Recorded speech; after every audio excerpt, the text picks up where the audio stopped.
어제 오전 검찰에 출석했던 박근혜 전 대통령에 대한 검찰의 대면 조사는 일단 어젯밤 11시 40분쯤, 그러니까 14시간 만에 끝이 났습니다. 하지만 박 전 대통령이 4시간 넘게 검찰의 신문 조서를 확인하면서 귀가가 늦어지고 있습니다. 현장에 나가 있는 취재기자 연결해 자세한 상황 듣겠습니다. 최두희 기자. 네, 서울중앙지검에 나와 있습니다.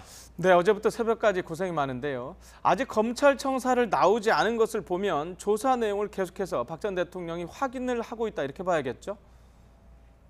네, 그렇습니다. 박 전 대통령은 검찰 조사를 끝내고 지금까지 4시간 넘게 조서를 열람하고 있습니다.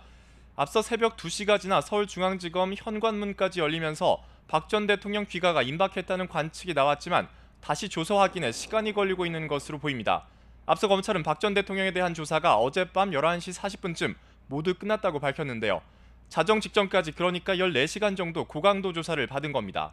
조사가 끝나고 나서 박 전 대통령은 지금까지 피의자 신문 조서 확인 절차를 진행하고 있습니다. 조서란 검찰이 박 전 대통령으로부터 확보한 질의응답 내용을 법적 증거 형식으로 정리한 결과물을 의미합니다.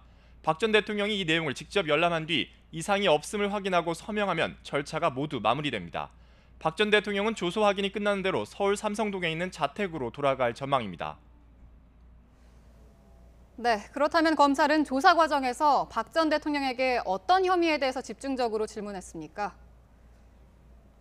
네, 먼저 어제 오전부터 11시간 정도 조사를 진행한 한웅재 부장검사는 지난해 특수본 시작 전부터 미르와 K스포츠재단의 출연금을 둘러싼 고발 사건을 담당했습니다.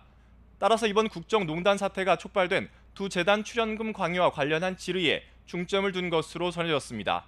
한 부장검사에 이어 어제 저녁 8시 40분부터 바통을 넘겨받은 이원석 부장검사는 박 전 대통령이 대기업들로부터 뇌물을 받았다는 의혹을 중점적으로 조사했습니다.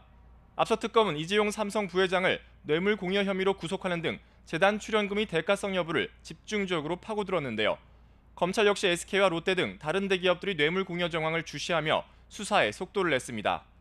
이에 따라 이 부장검사 또한 박 전 대통령이 대기업 총수들과의 독대 과정에서 어떤 대화가 오갔는지 등을 중점적으로 파악한 것으로 보이는데, 이 대화 내용에 따라 대기업들의 부정한 청탁이 있었는지가 파악되는 만큼 향후 수사에도 결정적 영향을 미칠 전망입니다.